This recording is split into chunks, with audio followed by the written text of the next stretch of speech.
અમદાવાદના ચંડોળા વિસ્તારમાં થયેલી કાર્યવાહી બાદ પોલીસે મહેમૂદ ઉર્ફે લલ્લા બિહારીના ત્યાં સર્ચ ઓપરેશન હાથ ધર્યું હતું। પોલીસે લલ્લાના ગોડાઉન તેમજ ઘરમાં સર્ચ કર્યું હતું। આ સર્ચ દરમિયાન 9 લાખ રોકડ, સોનાના દાગીના, હિસાબી ચોપડા, બેંકની પાસબુક સહિતની વસ્તુઓ મળી આવી છે। સાથે જ એસનપુર અને દાણી લીમડામાં પણ પોલીસે સર્ચ હાથ ધર્યું છે। जानकारी साथ संवाददाता ऋत्विज सोनी जोड़ाई गया है। ऋत्विज, लल्ला बिहारी ने ત્યાં સર્ચ કરવામાં આવ્યું છે, जानकारी શું વધુ? જીપીથી વાત કરીએ તો જે પ્રકારે ચંડોળા તળાવ વિસ્તારની આસપાસમાં જ્યારે ડિમોલેશનની પ્રક્રિયા હાથ ધરવામાં આવી હતી અને ક્રાઇમ બ્રાન્ચે જે ગેરકાયદેસર વસતા બાંગ્લાદેશીઓને શોધી કાઢવા માટે જ્યારે સર્ચ ઓપરેશન કર્યું હતું તે દરમિયાન જે લલ્લા બિહારી નામના એક યુવકનું ત્યાં વર્ચસ્વ હોવાનું જાણવા મળ્યું હતું અને તેણે પોતે આજે ચંડોળા તળાવ વિસ્તાર છે કે ત્યાં ગેરકાયદેસર પોતાનું ફાર્મ હાઉસ બનાવ્યું હતું, પાર્કિંગ બનાવ્યું હતું, એટલે પોલીસ દ્વારા તેને લઈને તપાસ કરવામાં આવી હતી। તેના જે ફાર્મ હાઉસ ઉપરથી પણ અનેક ભાડા કરારો મળી આવ્યા હતા, અનેક દસ્તાવેજો મળી આવ્યા હતા। ત્યારબાદ આ સમગ્ર મામલે ક્રાઇમ બ્રાન્ચ દ્વારા એક ગુનો દાખલ કરવામાં આવ્યો છે અને જે તેનો પુત્ર છે તેની પણ ધરપકડ કરવામાં આવી છે। હાલમાં તેના રિમાન્ડ મેળવીને વધુ તપાસ કરવામાં આવી રહી છે। રિમાન્ડ દરમિયાન કેટલીક હકીકતો સામે આવી હતી। તેના જે પત્ની સહિતના જે 4 મકાનો હતા અને ઉપર એક ગોડાઉન હતું। આ તમામ જગ્યાએ ગઈકાલે ક્રાઇમ બ્રાન્ચની અલગ અલગ ટીમો બનાવવામાં આવી હતી અને સર્ચ ઓપરેશન કરવામાં આવ્યું હતું। સર્ચ દરમિયાન ક્રાઇમ બ્રાન્ચને ખાસ કરીને વાત કરીએ તો રૂપિયા 9.5 લાખ જેટલી રોકડ, સોનાના દાગીના ઉપરાંત કેટલાક મહત્વના દસ્તાવેજો પણ હાથે લાગ્યા છે। બેંકની પાસબુકો પણ હાથે લાગી છે। એટલે હવે ક્રાઇમ બ્રાન્ચ દ્વારા આજે મહત્વના દસ્તાવેજો મળી આવ્યા છે તે તમામ દસ્તાવેજોને લઈને ખરાઈ કરવામાં આવશે, તપાસ કરવામાં આવશે। તેના જે બેંક એકાઉન્ટો છે તેની પણ વિગતો મેળવવામાં આવશે અને તેમાં પણ ક્રાઇમ બ્રાન્ચ દ્વારા તપાસ કરવામાં આવશે। એટલે જે પ્રકારે આખરે તેનું વર્ચસ્વ જમાવ્યું હતું અને કેટલીક હકીકતો જે ક્રાઇમ બ્રાન્ચના હાથે લાગી છે તે હકીકતોની ખરાઈ અને ત્યારબાદ તેમાં તપાસ કરવા માટે હવે ક્રાઇમ બ્રાન્ચની અલગ અલગ ટીમો કામે લગાડવામાં આવી છે। બિલકુલ ઋત્વિજ, આભાર આપનું જાણકારી આપવા માટે।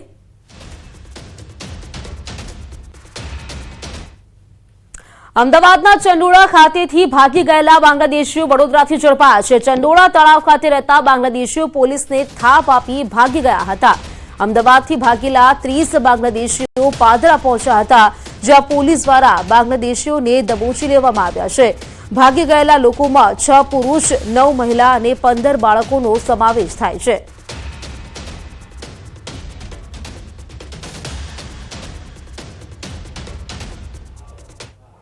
ભીષણ ગરમી વચ્ચે વાતાવરણમાં પલટો। દિલ્હી એનસીઆરમાં ભારે વરસાદ વરસ્યો છે। વરસાદને લઈને ફ્લાઇટ્સને પણ અસર થઈ રહી છે। અનેક સ્થળોએ વૃક્ષ પણ ધરાશાયી થયા હોવાનું જોવા મળ્યું છે। પાણી ભરાતા વાહન વ્યવહાર ખોરવાઈ ગયો છે।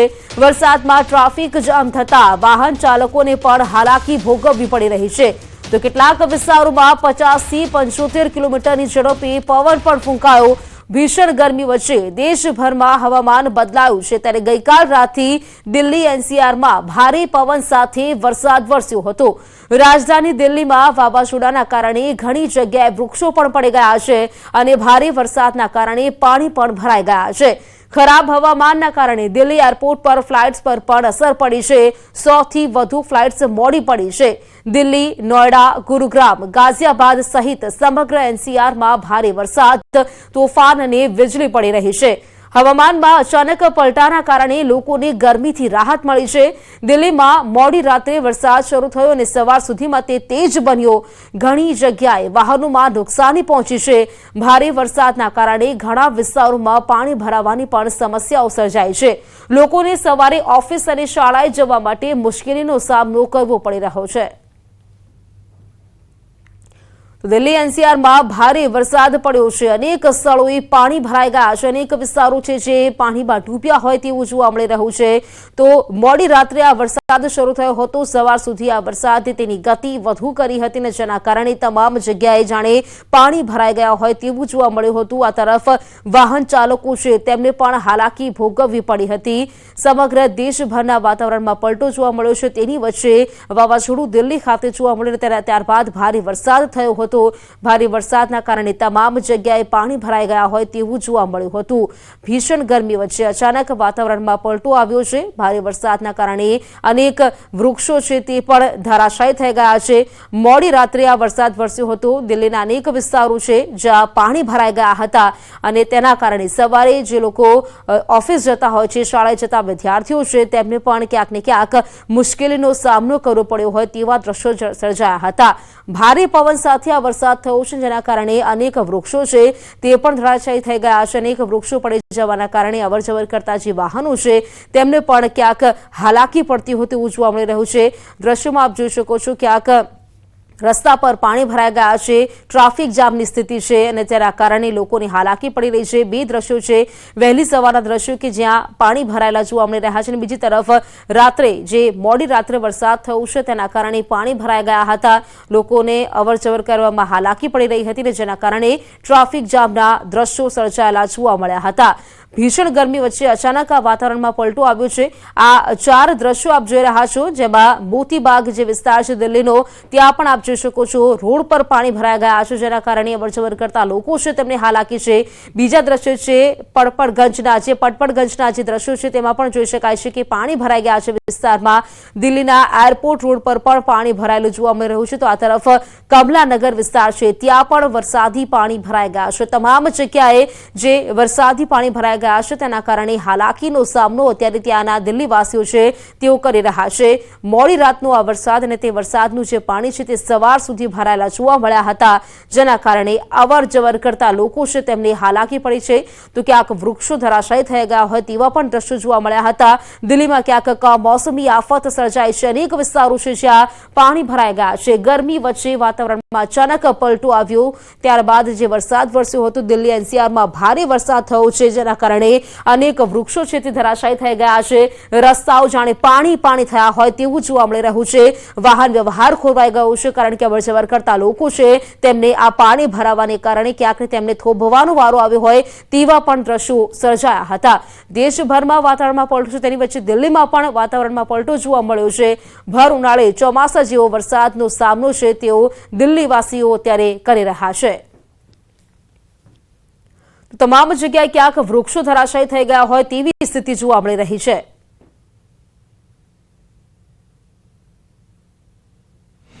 दिल्ली में आज सुबह से बारिश हो रही है और इस बेमौसम बारिश के बाद दिल्ली में जल भराव की स्थिति देखने को मिल रही है। आईटीओ पे इस वक्त हम मौजूद हैं और ये आप देखें जहां पर हमारी मौजूदगी है आईटीओ पुल के नीचे से लेकर पीछे तक, जहां पर पुराना पुलिस हेडक्वार्टर है वहां तक पानी जो है वो भरा हुआ है। और पानी इस कदर भरा हुआ है कि जो गाड़ियां वहां से आ रही हैं उनके टायर तक नजर नहीं आ रहे।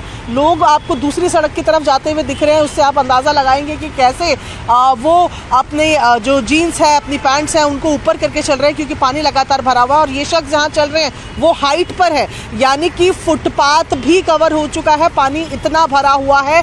कहाँ फुटपाथ है, कहाँ सड़क है, कुछ अंदाजा नहीं लग रहा है। और ये हर बार की स्थिति है, आईटीओ की इसी जगह हर बारिश के बाद पानी भरता है और आज भी स्थितियां अलग नजर नहीं आ रही हैं। कैमरा पर्सन जय के साथ प्रियंका कांडपा, न्यूज़ 18 इंडिया, दिल्ली। તો ભર ઉનાળે ચોમાસા જેવો વરસાદ ખાબકશે। 3 થી 7 મે સુધી સૌરાષ્ટ્ર કચ્છમાં વરસાદ થઈ શકે છે। હવામાન વિભાગે કમોસમી વરસાદ પડશે તે અંગે આગાહી કરી છે। 3 થી 7 મે સુધીમાં કડાકા ભડાકા સાથે માવઠું થઈ શકે છે। 3 દિવસ બાદ 30 થી 40 કિલોમીટરની ઝડપે પવન ફૂંકાશે। દક્ષિણ પશ્ચિમ રાજસ્થાન તરફ સાયક્લોનિક સર્ક્યુલેશન અને વેસ્ટર્ન ડિસ્ટર્બન્સના કારણે ગુજરાતના કેટલાક ભાગોમાં વરસાદ પડશે। તો 2 દિવસ બાદ ઉકળાટથી લોકોને રાહત થશે, પરંતુ કમોસમી વરસાદની જે આફત છે તે લોકોના માથે મંડરાઈ રહી છે। 3 થી 7 મે દરમિયાન કડાકા ભડાકા સાથે માવઠું થશે તેવી આગાહી છે તે કરવામાં આવી છે। હવામાન વિભાગ દ્વારા કમોસમી વરસાદ અંગે આગાહી કરાઈ છે। डे 3 से लेकर डे 7 तक आइसोलेटेड प्लेसेस पे लाइट टू मॉडरेट रेन और साथ में थंडरस्टॉर्म की वार्निंग है। और जो थंडरस्टॉर्म की वार्निंग है उसमें जो विंड की स्पीड होगी वो 30 से 40 किलोमीटर पर आवर के आसपास रहने का पूर्वानुमान है। રાજ્યમાં આજે પણ ગરમીનો પ્રકોપ યથાવત રહેશે. રાજકોટમાં સૌથી વધુ 43.6 ડિગ્રી તાપમાન નોંધાયું છે. અમદાવાદ અને સુરેન્દ્રનગરમાં 43.5 ડિગ્રી તાપમાન નોંધાયું છે. ગાંધીનગરમાં 43 ડિગ્રી તાપમાન નોંધાયું છે, તો ડીસા અને અમરેલીમાં તાપમાનનો પારો છે તે 42.8 ડિગ્રી પર પહોંચ્યો છે.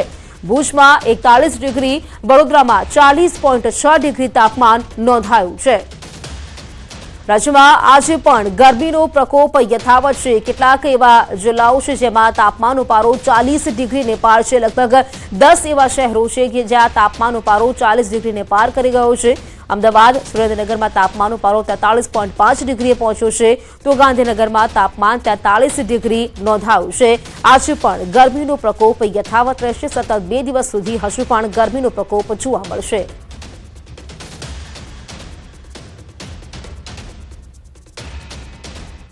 કેદારનાથ ધામના કપાટ ખુલ્યા. રુદ્રાભિષેક, શિવતાંડવ સ્તોત્રનો પાઠ કરવામાં આવ્યો.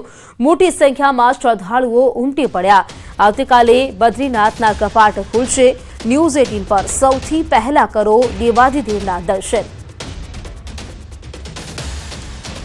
તો ચારધામ યાત્રાની પ્રારંભ સાથે કેદારનાથ ધામના કપાટ ખુલ્યા છે. મોટી સંખ્યામાં જે શ્રદ્ધાળુઓ છે તેઓ કેદારનાથ ખાતે ઉમટી પડ્યા હતા. કેદારનાથ ધામના કપાટ ખુલતા જે સૌ લોકો છે, જે ભક્તો છે, તેઓ ધન્ય થઈ ગયા હતા. રુદ્રાભિષેક, શિવતાંડવ સ્તોત્રનો પાઠ પણ કરવામાં આવ્યો હતો. મોટી સંખ્યામાં શ્રદ્ધાળુઓ ત્યાં ઉમટી પડ્યા હતા. ચારધામ યાત્રાના પ્રારંભ સાથે કેદારનાથ ધામના કપાટ ખોલ્યા છે અને ત્યારબાદ બદ્રીનાથ ધામના પણ કપાટ ખુલશે. પરંતુ તેની પહેલા તમામ જે ભક્તો છે તેઓ કેદારનાથ ખાતે પહોંચી ગયા હતા. આપ જોઈ શકો છો આ દ્રશ્યો. હૈયે હૈયું દળાય તેટલી સંખ્યામાં લોકો છે તેઓ જોવા મળી રહ્યા છે.